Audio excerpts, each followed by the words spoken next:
भवरेश्वर आयुर्वेद भवन उच्च एवं प्रमाणित औषधियों के निर्माता।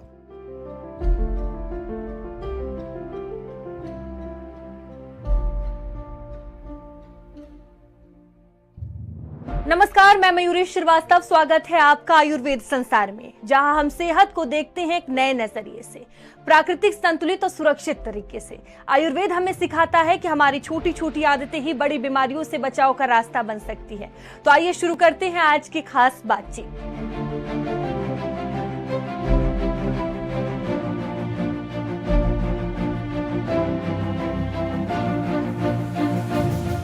अब बात करते हैं एक ऐसी समस्या की जो आजकल तेजी से लोगों में बढ़ती जा रही है, हृदय रोग यानी हार्ट डिसीज। हृदय रोग ऐसी बीमारी है जो दिल और उससे जुड़ी रक्त वाहिकाओं को प्रभावित करती है। इसमें दिल की धमनियों में रुकावट, ब्लड प्रेशर की समस्या और दिल की कार्य क्षमता में कमी जैसी परेशानियां शामिल हो सकती हैं, जिन्हें अक्सर लोग नजरअंदाज कर देते हैं। तो चलिए इसी महत्वपूर्ण विषय पर विस्तार से चर्चा करेंगे। हमारे साथ मौजूद हैं आयुर्वेद विशेषज्ञ डॉक्टर जेके पांडे जी। सर, आपका बहुत बहुत स्वागत है भारत समाचार पर। जिस तरह से आज हम हृदय रोग को लेकर बातचीत कर रहे हैं, जो बेहद ही जरूरी विषय हो जाता है आज के समय में, जिसको लेकर जानकारी, तो कैसे हम हृदय रोग को समझ सकते हैं, सबसे पहले आप ये बता दें। जी, जैसा कि हम सब जानते हैं कि हृदय या हार्ट ही एकमात्र ऐसा अंग है जो कि गर्भ से लेकर के और जब तक मृत्यु नहीं होती तब तक लगातार चलता रहता है। इसका स्वास्थ्य व्यक्ति के जीवित रहने और सामान्य स्वस्थ जीवन व्यतीत करने के लिए बहुत आवश्यक है। हृदय में तो बहुत प्रकार के रोग होते हैं और उसके लक्षण समय समय पर आदमी को दिखते भी हैं। बहुत बार अज्ञानता में या उसकी जानकारी न होने से हार्ट की बीमारियां बहुत सारी इग्नोर हो जाती हैं।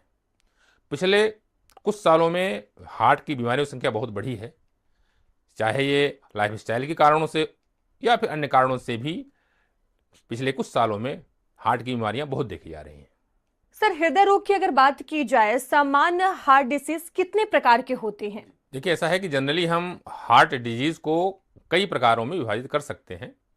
सबसे जो प्रमुख और सबसे कॉमन पाया जाने वाला वो है कोरोनरी आर्टरी डिजीज, इसको हम CAD कहते हैं, जिसमें जो हार्ट की धमनियां हैं, जो नसें हैं, वो हार्ड हो जाती हैं। उनके अंदर कोलेस्ट्रॉल, LDL जिसको हम कहते हैं, वो जमा होने लगता है और उसके फिर उनका रास्ता वो सकरा हो जाता है। उससे फिर ब्लड सप्लाई धीरे धीरे करके धीमी होकर फिर वो रुकने लगती है और फिर जब वो पूरे रुक जाती है तो फिर वो हार्ट अटैक जैसे सिम्टम्स आते हैं। दूसरी ये है कि एरिथमिया, जिसमें कि जो हार्ट की जो धड़कन की लय है, रिदम है, वो गड़बड़ हो जाती है। या तो वो तेज हो जाएगी या धीमी हो जाएगी या फिर वो अनियमित हो जाती है। इसके अलावा हार्ट की एक और बीमारी की, जिसमें जो हार्ट की अपनी मांसपेशियां हैं वो वीक हो जाती हैं, तो वो ठीक से काम नहीं करती। जो हार्ट की पंपिंग है वो वीक हो जाती है, वो ठीक से ब्लड नहीं पंप कर पाता, तो फिर इससे हार्ट फेल्योर की तरफ जाता है। इसको कि हार्ट फेल्योर की बीमारी कहते हैं। कभी कभी हार्ट में जो वाल्व्स होते हैं वो जो वीक रहते हैं या वो अपना काम ठीक से नहीं करते, तो फिर उस कारणों से भी हार्ट में बीमारियां होने लगती हैं। कभी कभी जन्म से ही हार्ट में कोई विकृति रहती है, जिसको हम कंजेनाइटल हार्ट डिजीज कहते हैं, जैसे कि हार्ट में छेद रहना या हार्ट का वाल्व खराब रहना। इसके अलावा कभी कभी हार्ट में इन्फेक्शन हो जाते हैं, बैक्टीरियल या वायरल, तो उससे फिर मायोकार्डाइटिस और एंडोकार्डाइटिस जैसे समस्याएं भी हार्ट में हो जाती हैं। सर, आयुर्वेद में अगर हृदय रोग की बात की जाए तो कैसे इसे बताया गया, कैसे समझाया गया है? आयुर्वेद में हृदय रोगों का जो निदान बताया गया है वो है कि बहुत ज़्यादा गर्म पदार्थों का सेवन करना, बहुत गुरु या बहुत भारी पदार्थ लगातार खाना, कषाय रस का इस्तेमाल ज़्यादा करना, अपनी क्षमता से बहुत ज़्यादा मेहनत करना, छाती पर कहीं पर चोट लग जाना, बहुत अधिक स्ट्रेस, टेंशन, चिंता हो जाना। इसके अलावा जो मोस्ट इम्पॉर्टेंट वो है मलमूत्र आदि के वेगों को रोकना और मेहनत न करना, ये बहुत इम्पॉर्टेंट है। ये सारे कारण ही आयुर्वेद के अनुसार हृदय रोगों को जन्म देते हैं। अक्सर लोग, सर, ऐसा होता है कि जब हृदय रोग होता है लोग नजरअंदाज कर देते हैं या समझ नहीं पाते हैं, तो क्या लक्षण होते हैं? देखिए, ऐसा है कि जहाँ तक लक्षणों का सवाल है तो हृदय रोगों में कौन सी बीमारी है उसी के आधार पर लक्षण होते हैं। सामान्यतः जो लक्षण सबसे स्पष्ट होते हैं जब आदमी को पता चलता है, वो एक तो यह है कि छाती में दर्द होना, खास तौर से जब आदमी तेज चलता है, सीढ़ियाँ चढ़ता है या कोई मेहनत का काम करता है तो छाती में दर्द होना शुरू होना। इसके अलावा तेज चलने पर, सीढ़ी चलने पर सांस फूलना भी इसका लक्षण हो सकता है। कभी कभी पैरों में सूजन आ जाती है।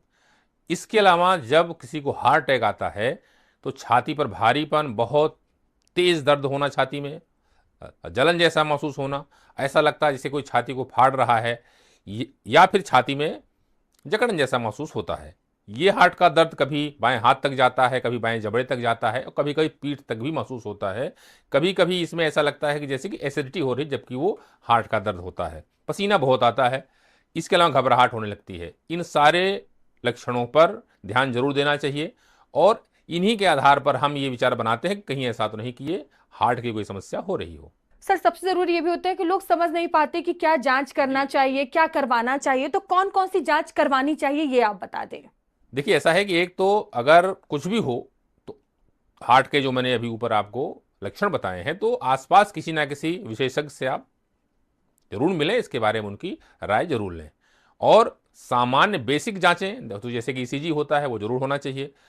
इसके बाद जो आगे की जांचें हैं, 2D इको होता है, ये होना चाहिए। इसके अलावा स्ट्रेस टेस्ट, इसको हम बोलते हैं TMT, ट्रेडमिल टेस्ट होता है, वो होना चाहिए अगर किसी को कोई संदेह है। और अगर उसमें संदेह आता है कि नहीं है, तो फिर उसका जो सबसे एडवांस टेस्ट वो है फिर एंजियोग्राफी है। उसके बाद ही पता चलता है कि हार्ट की आर्टरियों में कहीं पर कोई ब्लॉकेज, रुकावट तो नहीं है। इसके अलावा अगर किसी को छाती में दर्द हो रहा है, ऐसा लगता है कि संदेह है कि हार्ट अटैक आ रहा है, तो फिर कुछ खून की जांचें होती हैं, जिनसे कि उसी समय ही पता चल जाता है कि कहीं ये हार्ट अटैक तो नहीं आ रहा है। सर, आयुर्वेद में अगर हम बात करते हैं तो हृदय रोगों का इलाज हम कैसे कर सकते हैं? देखिए, आयुर्वेद में हार्ट की बीमारियों को विभिन्न दोषों के आधार पर चिकित्सा होती है, लेकिन अगर मैं आपको संक्षेप में बताऊं तो अर्जुन की छाल इसका एक बहुत अच्छा उपाय है। अर्जुन की छाल का हम आमतौर पर 2 प्रकार से प्रयोग कर सकते हैं। एक तो यह है कि अर्जुन की छाल का काढ़ा बना लेते हैं। तो लगभग 5 से 10 ग्राम अर्जुन की छाल लेना है, 4 कप पानी में आपको उसको उबालना है। जब लगभग 1 कप बचे तो उसको छान कर सुबह खाली पेट पीना है, फिर शाम को ऐसे ही बनाना है, शाम को खाना खाने से पहले पीना है। इसी काढ़े में आप 1 ग्राम लगभग दालचीनी भी मिला सकते हैं और 1 छोटी इलायची मिला सकते हैं जब आप काढ़ा बनाएं, उससे और लाभ होगा। ये जो मैंने बताया है ये उनके लिए है जिनका थोड़ा वजन ज़्यादा है, जो थोड़ा सा मोटे हैं। जो लोग बहुत दुबले पतले हैं, वीक हैं, उनको भी अगर हार्ट की समस्या हो रही तो उनके लिए फिर अर्जुन का क्षीर पाक होता है। क्या करना है कि 1 चम्मच अर्जुन की छाल लेना है, पाउडर उसका, और कम से कम 1 कप दूध और 3 कप पानी मिलाना है। दूध मलाई वाला नहीं होना चाहिए। इसको धीरे धीरे आंच में उबालना है। उसमें हम 1 ग्राम दालचीनी भी डाल लें, और जब ये लगभग 1 कप के आसपास बचे तो उसको छान लें। छान के सुबह खाली पेट पीना है, ऐसे ही शाम को बनाना है, शाम को पीना है। इसको हम अर्जुन का क्षीर पाक कहते हैं। आचार्य वाघभट्ट जी ने एक और योग बताया है। क्या करना है कि अनारदाना लेना है, काला नमक लेना है, सौंठ का पाउडर लेना है, और हींग को घी में भुना हुआ होना चाहिए। इसके अलावा अम्लवेतस का पाउडर, ये आपको किसी भी आयुर्वेदिक दुकान पर मिल जाएगा। इन सबको पीस के एक डिब्बे में रख लें, और लगभग आधा चम्मच खाना खाने से थोड़ा पहले गुनगुने पानी से लेना है। इसको हृदय योग बताया गया है। इससे हार्ट में भी लाभ होता है, और पेट की बहुत सारी समस्याएं, इंडाइजेशन, भूख न लगना आदि में भी बहुत लाभ होता है। ब्राह्मी, पुष्कर मूल, लहसुन, गुग्गल, रुद्राक्ष, अश्वगंधा आदि ये भी जो औषधियां हैं ये भी हृदय के लिए बहुत हितकर हैं। लिपिड के लिए, कोलेस्ट्रॉल के लिए तो खास तौर से लहसुन का प्रयोग बहुत होता है। सर, जिस तरह से आप इलाज बता रहे थे, औषधियां बता दें, कौन कौन सी औषधियां ली जा सकती हैं? देखिए, औषधियां तो इसमें आयुर्वेद में बहुत सारी हैं।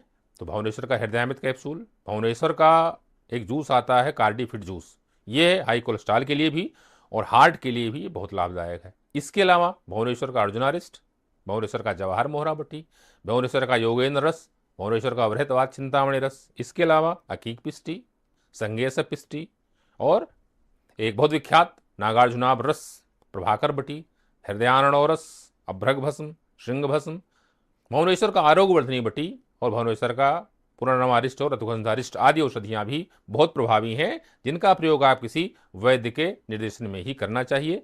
आप इसके लिए हमसे भी संपर्क कर सकते हैं। तो सर, आपका बहुत बहुत धन्यवाद तमाम जानकारियां साझा करने के लिए। तो डॉक्टर साहब से मिली अहम जानकारी साफ बताती है कि हृदय रोग को नजरअंदाज करना बिल्कुल भी ठीक नहीं है। समय रहते सही आदतें अपनाना ही इसका सबसे बड़ा समाधान है। और इसी के साथ अभी के लिए इतना ही। बने रहिए भारत समाचार के साथ। नमस्कार। इस कार्यक्रम के प्रायोजक हैं भंवरेश्वर आयुर्वेद भवन, उच्च एवं प्रमाणित औषधियों के निर्माता। आप देख रहे हैं